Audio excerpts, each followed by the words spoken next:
reasonable to assume. Yes, sir. With your beliefs and your background, Yes. what you want to do, is there anything you had to turn down? Oh gosh, yes. There are tons of things I've turned down. I've turned down lots of roles, you guys. I'm not asking for particulars. No, yeah. In fact, I probably wouldn't even know what a lot of them are because they're long gone. But there are some roles that I've been asked to read for, and I would get in to read. Hey, Chuck Huba! That made everyone turn in the. It's all part of my evil plan. Oh, sit down, you. You're so hot. Look at that bicep, you're huge. You've been working out. Yeah. They don't know where the veterinarian because these puppies are sick. I don't know if you heard me counting just now. I did 100. Just sculpt my guns. Yeah, it's part of my life. Anyway, what were we talking about? Oh yeah, roles that we turned down. Yeah, there have been plenty of roles that I was called in to audition for, and I would get in there, I would look at the script, and I would be like, oh no, oh, can't do this, ooh. And then there were others that, I didn't even get called in to be part of, because the director knew enough about my background and what I felt comfortable doing and not doing, that they didn't even bother to ask me to come in and audition. I was at a convention in Austin a couple of years ago, and I was a guest there with a director from ADV, and we were walking down the sidewalk to dinner, and I was walking by, and I'm like, hey, how come I didn't get to even read for such and such a show? And he went, and he stopped, and he looked at me and went, Vic, trust me, you don't want to be a part of this show.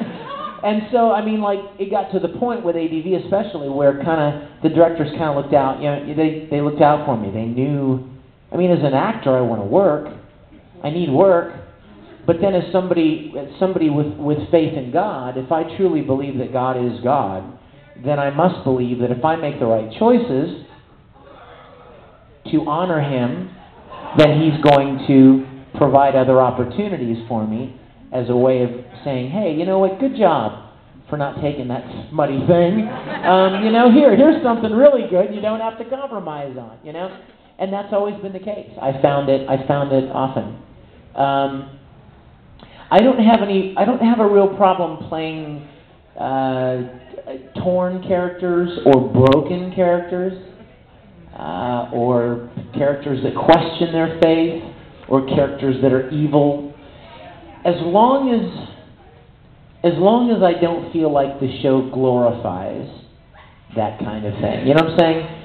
When bad guys get what's coming to them, okay, And when something works in for the sake of the story, that's cool. But I'll tell you some interesting stories about that. Kurtz Weber. We were talking about Kurtz. When we started Full Metal Panic, Kurtz Weber swore all the time. We went to record the first volume, and I opened the first page of the script, and I'm like, oh my gosh, this guy's potty mouth Weber. And I don't feel comfortable talking like this, and it's not necessary. You guys, you could, if you've got a good brain and a good education and a relatively good grasp of the human language, you can express yourself without expletives. You really can. I felt the character needed to be profane all the time. Well, I can make him a smart, cocky, jerk without swearing all the time. And so I told the director that. I'm like, you know what? I don't think he needs to talk like this all the time. And the director's like, you know what? If you can sell me on him without using that kind of language, cool. And so we took a couple of shots at some lines that I rewrote without the profanity, and the director was like, yeah, that's fine. That's cool. So Kurtz Weber didn't end up having as much profanity as he might have otherwise, and I don't think anything was lost. A lot of people enjoyed that show. I haven't had anybody. In all the cons I've ever done, and all the emails and fan letters I've ever gotten, I've never had one person go, I'd have liked Kurtz better if he'd have sworn more. You don't hear that, And a lot of you know the show Sayuki, right? Well, when ADV went to do Sayuki, Stephen Foster called me and he said, I want you to play this character named Gojo. And he said, but I don't know if you'll want to play him because he swears all the time, he smokes, he's a dreadful character. And so I'm like, really? Well, let's take a look. And so we started leafing through the script. I'm like, yeah, he does kind of.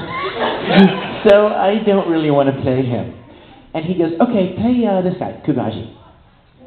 So that's why I ended up playing Kugaji. But, you know, those things always have a way of working themselves out, you know? And that goes for your lives, too. If you make good choices and good decisions for the right reasons, good things will come to you.